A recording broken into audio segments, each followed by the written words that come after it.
जोहार दोस्तों, स्वागत है हमारे YouTube चैनल में। आज मैं लेके आ गया हूँ आप लोगों के लिए स्वामी आत्मानंद उत्कृष्ट अंग्रेजी माध्यम विद्यालय के तरफ से एक और नए जिले में यहाँ पे भर्ती विज्ञापन जारी किया गया है। देखेंगे किस जिले में भर्ती विज्ञापन जारी किया गया है, साथ ही साथ किन किन पदों पर जो है यहाँ पे भर्ती आई हुई है, क्या मिनिमम शैक्षणिक योग्यता होगी, सैलरी और आवेदन आप कैसे कर पाएंगे, चयन प्रक्रिया क्या होगी, सारी चीजें हम लोग यहाँ पे डिटेल में देखेंगे। ठीक है, उसके बाद यहाँ पे कुछ दो जिले जो कि प्रचलित बेमेतरा और रायपुर, जिसका बहुत सारे कैंडिडेट्स को इंतजार था। बेमेतरा का यहाँ पे मेरिट लिस्ट आ चुका है। साथ ही साथ यहाँ पे रायपुर का बता दूं तो रायपुर जिले का यहाँ पे पात्र अपात्र सूची जारी हो चुका है। ठीक है, दोनों जिले का जो लिस्ट है वो अलग अलग तरीके से जारी किया गया है, तो वो भी बताऊंगा कि उसमें आप अपना नाम कैसे ढूंढ पाएंगे या आपका जो चयन का प्रक्रिया है वो क्या होने वाला है। ठीक है, तो आप लोग वीडियो के अंत तक बने रहिएगा और आप लोगों का कोई भी अगर डाउट अगर हो तो इस वीडियो के नीचे कमेंट के माध्यम से मुझसे पूछ सकते हैं। चलिए यहाँ पे वीडियो शुरू कर लेते हैं।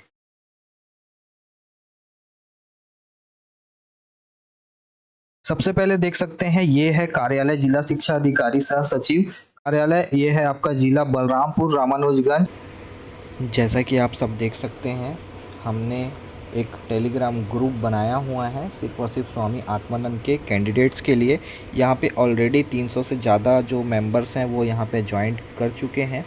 तो आप लोगों को भी अगर कोई क्वेरी रहता है, ठीक है, अगर पात्र सूची हो गया, डॉक्यूमेंट वेरिफिकेशन से रिलेटेड कोई भी इशू हो गया है ना, ये सारी चीज़ें जो हैं हम इस टेलीग्राम ग्रुप में अवेलेबल कराते हैं। आप लोग देख सकते हैं। ठीक है, यहाँ पे सारी ही जो है डेटा जो है आत्मानंद से रिलेटेड आप लोगों को अवेलेबल कराया जाता है, चाहे किसी भी ज़िले की भर्ती हो। ठीक है, तो अगर आप लोग इस ग्रुप से जुड़ना चाहते हैं तो इस वीडियो के नीचे कमेंट में आप लोगों को पिन कमेंट में दिख जाएगा कि आप इस ग्रुप से कैसे जुड़ सकते हैं, या तो फिर इस वीडियो के डिस्क्रिप्शन में भी डिटेल्स वगैरह दिए हुए हैं। विज्ञापन जारी किया गया है आज ही के डेट पे, यानी कि 25/5/2026 के डेट पे ये विज्ञापन जारी हुआ है। ठीक है, आपको बताना चाहूंगा यहाँ पे टोटल 50 पदों पर विज्ञापन जारी किया गया था। कब?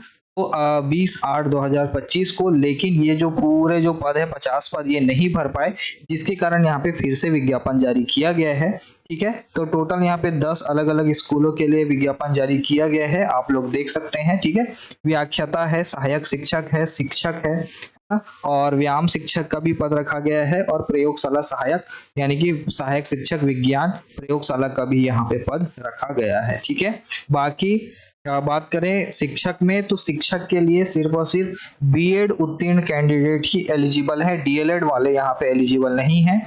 व्याख्याता की बात करें तो व्याख्याता में स्नातकोत्तर प्लस बीएड, शिक्षक की बात करें तो स्नातक के साथ बीएड, और सहायक शिक्षक की बात करें तो डीएलएड डीएड या तो फिर आपका हाँ डीएड डीएलएड और साथ में आपका 12th पास होने चाहिए। और मिडिल स्कूल के टीचर के लिए आपका पेपर 2 क्लियर होना चाहिए टीईटी, और सहायक शिक्षक के लिए पेपर 1 टीईटी आपका क्लियर होना चाहिए, चाहे वो सीजी टेट हो चाहे वो सी टेट हो। ठीक है, और बात करें प्रयोगशाला सहायक के लिए तो उसमें विज्ञान और गणित संकाय से अगर आपने 12वीं पास किया है अंग्रेजी माध्यम से तो आप उस पद के लिए एलिजिबल होते हैं। व्यायाम शिक्षक के लिए एक बार देख लेते हैं, व्यायाम शिक्षक का क्या मिनिमम क्वालिफिकेशन रखा गया है। तो इसमें डीपीएड और साथ ही साथ बीपीएड वाले दोनों ही कैंडिडेट यहाँ पे एलिजिबल हैं, और साथ में संपूर्ण शिक्षा जो है अंग्रेजी माध्यम से आपकी होनी चाहिए। ठीक है, बात करें आगे तो यहाँ पे देख सकते हैं आप लोग व्याख्याता हिंदी का भी पद निकाला गया है, शिक्षक में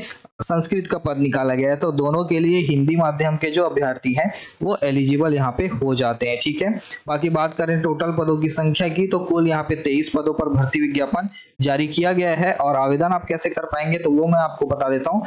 25/5/2026 से लेकर के 9/6/2026 तक, ठीक है, 9 जून 2026 तक आप जो है कार्यालयीन समय 5:30 बजे तक आपका जो लिफाफा है यानी कि जो आपका आवेदन है वो कहाँ पहुंच जाना चाहिए, तो पता यहाँ पे दे दिया गया है, जिला शिक्षा अधिकारी संयुक्त जिला कार्यालय कलेक्ट्रेट परिसर बलरामपुर, जिला बलरामपुर रामानुजगंज छत्तीसगढ़, पिन कोड 497119 में ये आपका एड्रेस होने वाला है। इस एड्रेस पे आप आवेदन जो है उसे वहां पे भेजेंगे, ठीक है। उसके बाद बात करें तो ये जो आवेदन होगा केवल पंजीकृत डाक के माध्यम से ही मंगाया गया है, उसके अलावा किसी भी माध्यम से आप आवेदन मत कीजिएगा। बाकी बात करें आपका मेरिट किस बेसिस पे बनेगा, तो मेरिट का आधार यहाँ पे दे दिया गया है। मेरिट का आधार में यहाँ पे 10वीं 12वीं स्नातक स्नातकोत्तर का जो है जितने भी परसेंटेज आपके आए हैं उसमें आपका 20 30 50 के हिसाब से यहाँ पे डिवाइड कर दिया गया है, उसे आप लोग देख लीजिएगा। इस बेसिस पे आपका मेरिट लिस्ट वगैरह बनाया जाएगा, ठीक है। बाकी यहाँ से 6वीं से स्नातकोत्तर तक अंग्रेजी माध्यम से आप उत्तीर्ण हैं, जिसके लिए आपको एक स्टैम्प पेपर में 50 रुपए की स्टैम्प पेपर में लिखवा करके आपको जो है अपने आवेदन के साथ जो है सेंड करना होगा। इसे जरूर से ध्यान रखें, इसके बिना आपका आवेदन जो है अमान्य यहाँ पे कर दिया जाएगा, ठीक है। बाकी सिर्फ और सिर्फ व्याख्याता हिंदी और शिक्षक संस्कृत पद को छोड़ करके, ठीक है। देख सकते हैं यहाँ पे कक्षा 10वीं से समस्त उच्चतर कक्षाओं में अंग्रेजी माध्यम बाध्यकारी नहीं होगा बोला गया, ठीक है। उसके बाद बात करें आगे तो यहाँ पे बहुत सारी अलग अलग नियम और शर्तें दी हुई हैं, जिसे आप लोग डिटेल में देख लीजिएगा। ये सारे PDF सभी मैं आप लोगों को जो भी शेयर कर रहा हूँ वो सभी जो है मैं अपने टेलीग्राम ग्रुप में शेयर कर दूंगा, तो वहां से आप डाउनलोड कर सकते हैं। और ये है आपका आवेदन का प्रारूप। इस आवेदन के प्रारूप को आपको फिल करके इसके साथ जो भी जरूरी डॉक्यूमेंट्स है उसका फोटोकॉपी यहाँ पे अटैच करके, यहाँ पे डिटेल्स भी दे दिए क्या क्या डॉक्यूमेंट्स लगेंगे, ठीक है, वो सभी यहाँ पे आप अटैच करेंगे और इसके साथ आपको रजिस्टर्ड डाक के माध्यम से आपको आवेदन करना होगा। बात करते हैं अगले अपडेट की, तो ये है कार्यालय जिला शिक्षा अधिकारी बेमेतरा के तरफ से 20/5/2026 को अपडेट आया है। ये अपडेट हमने टेलीग्राम चैनल पे बहुत पहले ही टेलीग्राम ग्रुप में बहुत पहले ही, यानी कि जिस डेट पे आया उस डेट पे ही हमारे ग्रुप में जो कैंडिडेट्स वगैरह हैं वो ऑलरेडी एक्टिव रहते हैं, तो वहां पे ऐसे कुछ अपडेट वगैरह आते हैं। अगर मुझसे थोड़ी देरी भी हो जाती है तो वहां पे कैंडिडेट इतने एक्टिव है कि वो लोग आपस में ही शेयर कर देते हैं, ग्रुप में शेयर कर दिया जाता है, ठीक है। अगर कैंडिडेट नहीं करते हैं तो मैं तो कर ही देता हूं, तो ऐसी बातें हैं। तो अगर आप उस ग्रुप से जुड़ते हैं तो आप लोगों को जो है फायदा होगा, जिससे कि आप लोगों से ये जो नोटिस वगैरह अगर आता है तो ये आपसे छूटेगा नहीं, ठीक है। आपको टाइम टू टाइम अपडेट्स वगैरह मिलते रहेंगे, आप लोगों को कोई भी वेबसाइट में देखने की जरूरत नहीं पड़ेगी, ठीक है। यहाँ पे क्या अपडेट आया है, तो ये है आपका टोटल मैं आपको बता दूं तो 93 पोस्ट यहाँ पे निकाले गए थे, जिसमें पात्र सूची और दावापत्ती वगैरह जो है उसका हो चुका था। और उसके बाद में यहाँ पे अब जो है दावापत्ती 27/4/2026 तक मंगाया गया था। उसके बाद यहाँ पे दावापत्ती निराकरण सूची एवं वरीयता सूची यानी कि मेरिट लिस्ट यहाँ पे वेबसाइट पे जारी कर दी गई है। मैं आप लोगों को एक बार दिखा भी देता हूँ। तो मेरिट लिस्ट यहाँ पे जो है आप लोगों का जारी हो चुका है, ये देख सकते हैं। यहाँ पे अलग अलग स्कूलों के लिए अलग अलग यहाँ पे लिस्ट निकाला गया है, ठीक है। जिस जिस स्कूल में जितने जितने पद थे उतने उतने पदों पर यहाँ पे मेरिट लिस्ट वगैरह निकाली गई है, तो आप लोग देख लीजिएगा। और आप लोगों को एक और चीज बताना चाहूंगा, इस मेरिट लिस्ट में भी अभी दावापत्ती करने के लिए टाइम दिया गया है कि आपका अगर मार्क्स कुछ को जो है कम ज्यादा अगर काउंट किया गया होगा तो उसे आप लोग अभी सुधरवा सकते हैं। कब तक सुधरवा सकते हैं, तो 28/5/2026 तक आपको जो है टाइम दिया गया है। इस बीच में आप जाकर के सुधरवा सकते हैं अगर आपको लगता है कि आपका जो है परसेंटेज ज्यादा या कम था, जिसके कारण आपका लिस्ट में नाम ऊपर या नीचे होना चाहिए, ठीक है। अभी जिस पोजीशन पे है उस पे ना हो करके ऊपर या नीचे होना चाहिए, तो आप दावापत्ती प्रस्तुत कर सकते हैं। इसके बाद क्या होगा, तो इसके बाद दस्तावेज सत्यापन के लिए एक नोटिस निकाला जाएगा। वहां पे डेट टाइम और जगह सारी चीजें दी होंगी, और उसके बाद वहां पे एक मेरिट लिस्ट भी होगा जिसके आधार पे आप लोगों को दस्तावेज सत्यापन के लिए बुलाया जाएगा, ठीक है। तो ये हो गया आपका बेमेतरा का। अब आ जाते हैं हम लोग सेजेस रायपुर, जिसका बहुत टाइम से कैंडिडेट्स को वेट था, बहुत ज्यादा यहाँ पे टाइम इन्होंने लगा दिया। यहाँ पे मार्च का जो है विज्ञापन निकाला गया था, ठीक है, यानी कि फरवरी का विज्ञापन था, मार्च का लास्ट डेट था, और इसका जो पात्र सूची है ये मई में रिलीज कर रहे हैं, ठीक है। 4 महीने के बाद में 3 से 4 महीने यहाँ पे इन लोगों को सिर्फ और सिर्फ पात्र सूची जारी करने में लग गया। वो भी बताऊंगा कि क्यों लगा है। तो यहाँ पे देख सकते हैं अब जो है पात्र सूची जारी कर दिया गया है। अब इस पात्र सूची इसलिए जारी किया जाता है ये आप लोगों को बता देता हूं। तो इसमें आप लोगों को अपना नाम देखना होगा, ठीक है। आप अगर पात्र के कैटेगरी में आते हैं और आप लोगों नाम में या जो भी डिटेल्स उसमें दिए होंगे पीडीएफ में, उसमें अगर कोई भी मिस्टेक आपको नजर आता है, आपके नाम में हो गया या मार्क्स में हो गया या पिताजी या पति के नाम पे या किसी भी चीज पे जो भी डिटेल्स वहां पे आपको शो होंगे, उसमें अगर कोई भी मिस्टेक होगा तो ये दावा आपत्ति करके, ठीक है, इसे आप सुधरवा सकते हैं। कब से कब तक? तो 26 से 8 जून तक यहाँ पे डेट दिया गया है। इस बीच में आप जो है उसे सुधरवा सकते हैं।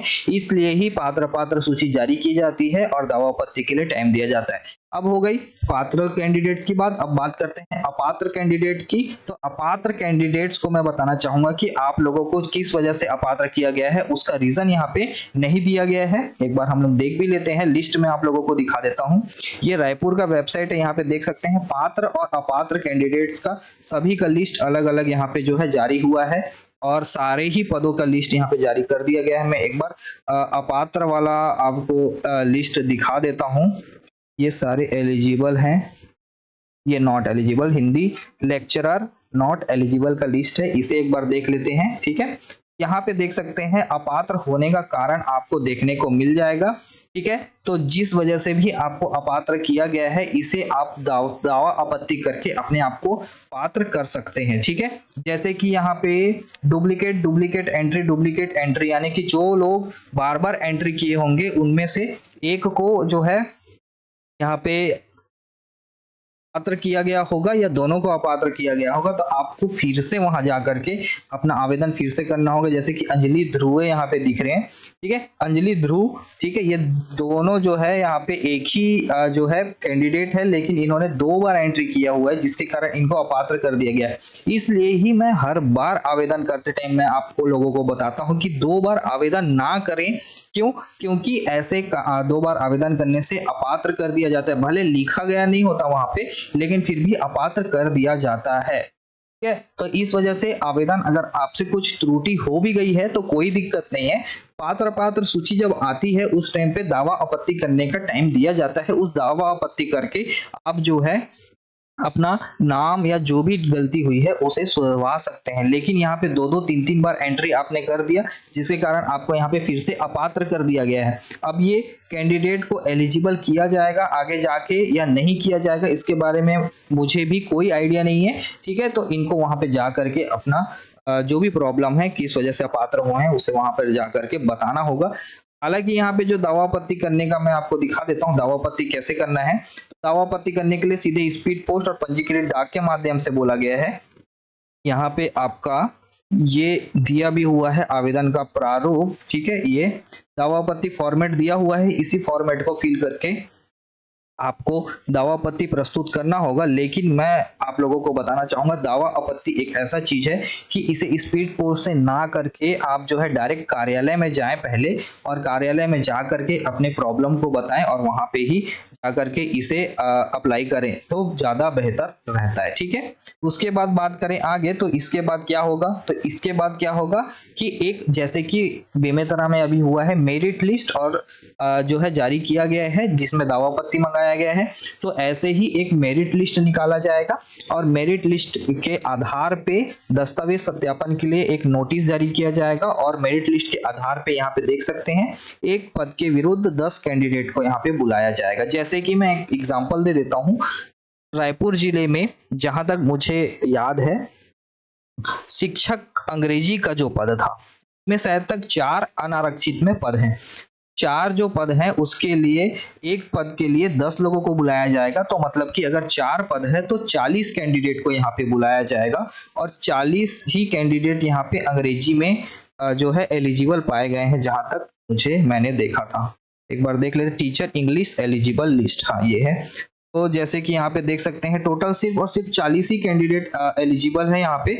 ये 40 के 40 कैंडिडेट को वहां पे बुलाया जाएगा, किस लिए? दस्तावेज सत्यापन के लिए। क्यों? क्योंकि यहाँ पे 1:10 का जो है 1:10 के रेशियो में यहाँ पे कैंडिडेट्स को बुलाया जा रहा है। ठीक है, इसके बाद आपका दस्तावेज सत्यापन होगा। दस्तावेज सत्यापन में जैसे कि वो सभी को पता है सारे कैंडिडेट नहीं आते हैं, उसमें से कुछ कैंडिडेट जो है नहीं आएंगे। उसके बाद एक फाइनल मेरिट लिस्ट बनाया जाएगा और उस मेरिट लिस्ट के आधार पे आप लोगों को सिलेक्शन वगैरह दिया जाएगा। जो टॉप के कैंडिडेट होंगे उनको ज्वाइनिंग दिया जाएगा और नीचे के कैंडिडेट्स को यहाँ पे आपका वेटिंग में रखा जाएगा। और एक और चीज है इस लिस्ट में, ये वाले में रायपुर में यहाँ पे देख सकते हैं आप लोग परसेंट वाइज यहाँ पे आपका जो है लिस्ट निकाला गया है। ठीक है, जो कैंडिडेट टॉप में है अभी, ये पात्र सूची जरूर है लेकिन साथ ही साथ मेरिट लिस्ट भी है। इस मेरिट लिस्ट ऑलरेडी यहाँ पे बना करके आप लोगों को शो कर दिया गया है। मैं आप लोगों को बताना चाहूंगा जो टॉप के कैंडिडेट्स हैं वो लोग ऑलरेडी सिलेक्टेड हो चुके हैं, बस उनको अपना सही डॉक्यूमेंट वेरिफिकेशन करवाना है और उनका जो है ज्वाइनिंग फिक्स है। ठीक है, उनको कोई भी हटा नहीं सकता है, बस वो अपना सही दस्तावेज लेकर के वहां पे जाएं, टाइम से जाएं और अपना डॉक्यूमेंट वेरिफिकेशन करवाएं। ठीक है, ये इस वजह से ही ये जो लिस्ट निकाल दिया गया, पहले से ही मेरिट लिस्ट में निकाल दिया गया है प्रॉपर, ये जो है एंट्री हुआ है इस वजह से ही।